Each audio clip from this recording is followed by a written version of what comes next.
অনেক লাশ ভেসে গেছে, অনেকে লাশ দাফন করতে পারছে না এবং কি অনেক লাশে কলার ভ্যালতো করে ভাষা দিতে হচ্ছে, অনেকের বাচ্চা কাচ্চাও খুঁজে পাচ্ছে না। এমন একটা পরিস্থিতি এখানে মানে অবর্ণনীয়, অমানবিক এবং মানে ভাষায় প্রকাশ নেই। আমাদের অনেক সময় এটা চিন্তা করতে গেলেও আমরা হিমশিম খাচ্ছি যে এরকম পরিস্থিতি কেন, আমাদের এরকম পরিস্থিতি কেন হলো এবং এর জন্য আসলে কে দায়ী। দর্শক, এই মুহূর্তে দেশের বাইরে থেকে যারা দেখছেন, আমি আসলে এই মুহূর্তে ফেনী, আপনারা জানেন ফেনী, ফুলগাজী, সোনাগাজী এবং এই যে ফেনীর যে হাইওয়ে রোড, ফেনী এবং চট্টগ্রাম, সে হাইওয়ে রোড কিন্তু হাজার হাজার এবং লক্ষ লক্ষ মানুষ কিন্তু সেই বন্যার পানিবন্দী অবস্থায় আছে। ইতিমধ্যে আমরা দেখতে পাচ্ছি দর্শক, সেই ফেনী এবং চট্টগ্রাম হাইওয়ে রোড, সেখান থেকে সরাসরি লাইভে আছি, সংযুক্ত আছি। আমরা একটু এখানকার যারা প্রত্যক্ষদর্শী বা যারা সাধারণ জনগণ, যারা এখানকার বাসিন্দা, যারা এখান দিয়ে যাওয়া আসা করছে, লক্ষ লক্ষ মানুষ কিন্তু এভাবেই যাচ্ছে, দেখতে পাচ্ছেন। আল্লাহ যদি হেফাজত না করে তাহলে ক্ষমতা নেই তাদের রক্ষা করার।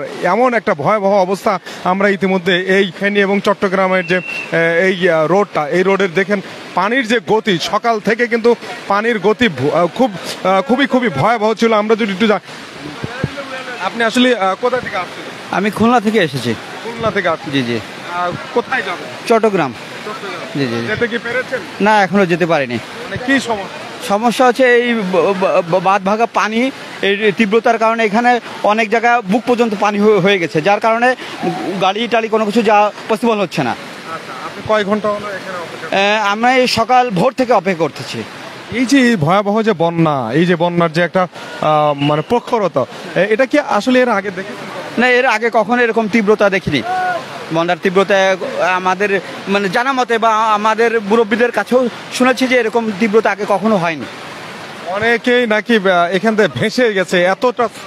হ্যাঁ, অনেক লাশ ভেসে গেছে, অনেকে লাশ দাফন করতে পারছে না এবং কি অনেক লাশে কলার ভ্যালতো করে ভাষা দিতে হচ্ছে, অনেকের বাচ্চা কাচ্চাও খুঁজে পাচ্ছে না। এমন একটা পরিস্থিতি এখানে মানে অবর্ণনীয়, অমানবিক এবং মানে ভাষায় প্রকাশ নেই। আমাদের অনেক সময় এটা চিন্তা করতে গেলেও আমরা হিমশিম খাচ্ছি যে এরকম পরিস্থিতি কেন, আমাদের এরকম পরিস্থিতি কেন হলো এবং এর জন্য আসলে কে দায়ী। ক্ষতিগ্রস্ত আছে তাদেরকে ইমিডিয়েটলি বিভিন্ন পরিকল্পনার মাধ্যমে, বিভিন্ন পলিসির মাধ্যমে তাদেরকে ওইখান থেকে উদ্ধার করে একটা ভালো জায়গায়, যেখানে সেফটি জায়গায়, নিরাপদ জায়গায় তাদেরকে ইমিডিয়েটলি নেওয়া উচিত। নয় আরও প্রাণহানি ঘটনা ঘটতে পারে এবং এটা আমাদের জন্য সহনীয় পর্যায়ে থাকবে না। দর্শক, আসলে শুনছিলেন যারা প্রত্যক্ষদর্শী, যারা এখানে ছিলেন, যারা দেখতে পাচ্ছেন যে পানির যে প্রখরতা, সেই প্রখরতা কিন্তু। কোথা থেকে আসছেন?